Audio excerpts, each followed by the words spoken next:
ಚಿಂತಾಮಣಿ ಧ್ವನಿಗೆ ಸ್ವಾಗತ. ಕೋಲಾರ ಲೋಕಸಭಾ ಕ್ಷೇತ್ರದಲ್ಲಿ ಸಚಿವ KH ಮುನಿಯಪ್ಪ ಅವರ ಅಳಿಯನಿಗೆ ಟಿಕೆಟ್ ನೀಡಬಾರದೆಂದು ಗಠಬಂಧನ್ ನಾಯಕರ ಜೊತೆ ಸೇರಿ ದಲಿತರಲ್ಲಿ ಎಡ ಮತ್ತು ಬಲ ಎಂದು ವಿಂಗಡಣೆ ಮಾಡುವುದರ ಮೂಲಕ ದಲಿತರಲ್ಲಿ ಒಡಕು ಮೂಡಿಸುವ ಕೆಲಸಕ್ಕೆ ಕಾಂಗ್ರೆಸ್ ಪಕ್ಷದ ನಾಯಕರು ಮುಂದಾಗಿದ್ದಾರೆ ಎಂದು ಮಾಜಿ ಶಾಸಕ JK ಕೃಷ್ಣಾರೆಡ್ಡಿ ಆರೋಪಿಸಿದರು. ಚಿಂತಾಮಣಿ ತಾಲೂಕಿನ ಮುನಗನಹಳ್ಳಿ, ಕುರುಬೂರು ಗ್ರಾಮಗಳಲ್ಲಿ NDA ಅಭ್ಯರ್ಥಿ ಮಲ್ಲೇಶ್ ಬಾಬು ಪರವಾಗಿ ಪ್ರಚಾರ ಮಾಡಿ ಮಾತನಾಡಿದ ಅವರು, ಕಾಂಗ್ರೆಸ್ ಪಕ್ಷದ ಗಠಬಂಧನ್ ನಾಯಕರು ದಲಿತರಲ್ಲಿ ಒಡಕು ಮೂಡಿಸುತ್ತಿದ್ದಾರೆ. ಕೋಲಾರ ಲೋಕಸಭಾ ಕ್ಷೇತ್ರದ SC ಜನರಿಗೆ 3 ನಾಮ ಹಾಕಿದ್ದು, ಇದರ ಬಗ್ಗೆ SC ಜನಾಂಗದ ಮುಖಂಡರು ಹಾಗೂ ಕಾರ್ಯಕರ್ತರು ಕಾಂಗ್ರೆಸ್ ಪಕ್ಷಕ್ಕೆ ಬುದ್ಧಿ ಕಲಿಸಬೇಕಾಗಿದೆ ಎಂದರು. ದೇಶದ ರಕ್ಷಣೆಗಾಗಿ ಈ ಚುನಾವಣೆ ದೇಶದಲ್ಲಿ ನಡೆಯುತ್ತಿದೆ. NDA ಅಭ್ಯರ್ಥಿ ಮಲ್ಲೇಶ್ ಬಾಬುರನ್ನು ಗೆಲ್ಲಿಸುವುದರ ಮೂಲಕ ಪ್ರಧಾನಿ ಮೋದಿ ಕೈ ಬಲಪಡಿಸಬೇಕು. ಕೇಂದ್ರ ಸರ್ಕಾರದಿಂದ ಕೊಡುತ್ತಿರುವ 5 kg ಅಕ್ಕಿಯನ್ನು ಸಿದ್ದರಾಮಯ್ಯ ತಾವೇ ಕೊಡುತ್ತಿರುವುದಾಗಿ ಸುಳ್ಳು ಹೇಳಿಕೊಂಡು ಓಡುತ್ತಿದ್ದಾರೆ. ಈ ಸುಳ್ಳು ಹೇಳುವವರಿಗೆ ಕೋಲಾರ ಲೋಕಸಭಾ ಕ್ಷೇತ್ರ BJP-JDS ಮೈತ್ರಿ ಅಭ್ಯರ್ಥಿ ಮಲ್ಲೇಶ್ ಬಾಬು ಗೆಲುವಿಗೆ ಶ್ರಮಿಸಬೇಕೆಂದು ಮಾಜಿ ಶಾಸಕ JK ಕೃಷ್ಣಾರೆಡ್ಡಿ ಮನವಿ ಮಾಡಿದರು.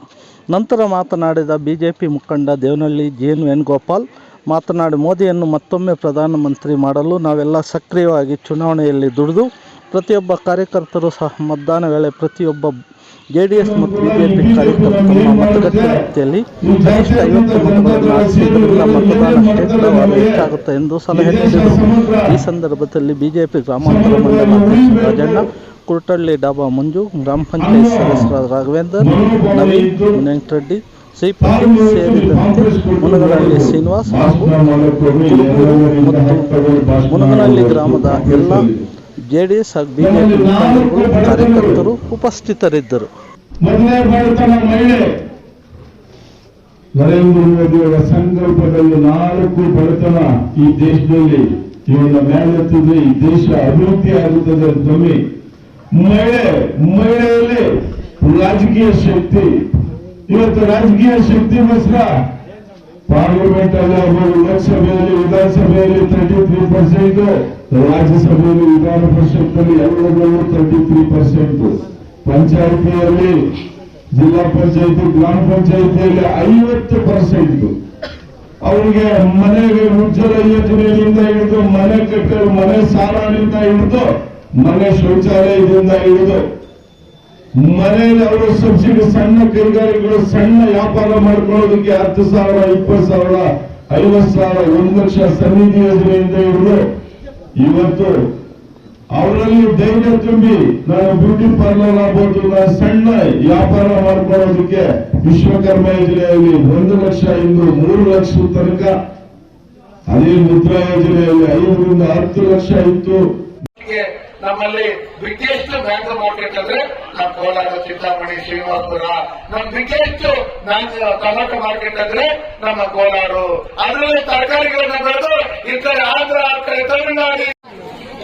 ಯಾರನ್ನ ಆಯ್ಕೆ ಮಾಡಬೇಕು, ಯಾಕೆ ಆಯ್ಕೆ ಮಾಡಬೇಕು ಅನ್ನುವಂಥದ್ದು ಬಹಳ ಪ್ರಮುಖವಾದಂತಹ ಪ್ರಶ್ನೆಗಳು ಇವತ್ತು ನಮ್ಮನ್ನ ಕಾಡ್ತಾ ಇರ್ತವೆ.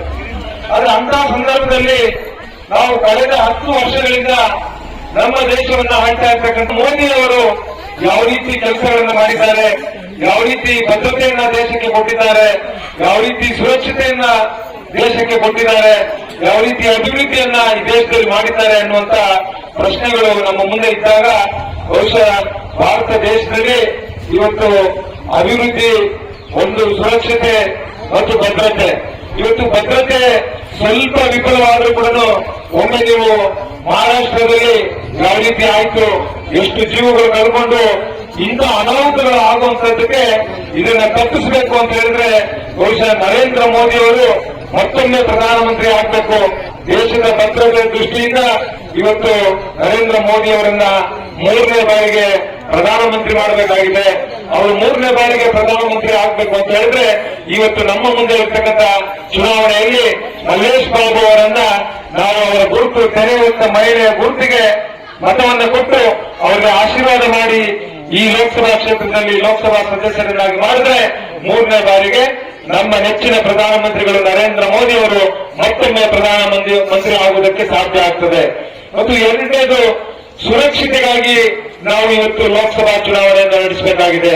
ಈ ಸುರಕ್ಷತೆ ಇವತ್ತು ಉದಾಹರಣೆಗೆ ಉಕ್ರೇನ್ ಮತ್ತು ರಷ್ಯಾ ಯುದ್ಧ ನಡೆಯುವಂತ ಸಂದರ್ಭದಲ್ಲಿ ಆವತ್ತಿನ ಸಂದರ್ಭದಲ್ಲಿ ನಮ್ಮ ಪ್ರಧಾನಮಂತ್ರಿಗಳಾದಂತ ಉಕ್ರೇನ್ನ ಅಧ್ಯಕ್ಷರಿಗೆ ಮತ್ತು ರಷ್ಯಾ ಅಧ್ಯಕ್ಷರಿಗೆ ಫೋನ್ ಮಾಡಿ ನಮ್ಮ ದೇಶದ ಜನ ಎಷ್ಟು ಜನ ಇದ್ದಾರೆ ಅವರೆಲ್ಲರನ್ನು ಕೂಡ ಸುರಕ್ಷಿತವಾಗಿ ನಮ್ಮ ದೇಶಕ್ಕೆ ವಾಪಸ್ ಕಳಿಸಬೇಕು ಅಂತ ಒಂದೇ ಒಂದು ಫೋನ್ ಮಾಡಿದಾಗ ಅಲ್ಲಿನ ದೇಶದ ಜನರು ಇವತ್ತು ಇಡೀ ಜಗತ್ತು ನರೇಂದ್ರ ಮೋದಿ ಅಂದ್ರೆ ಅಷ್ಟು ಗೌರವವನ್ನು ಕೊಡುವಂತದ್ದು.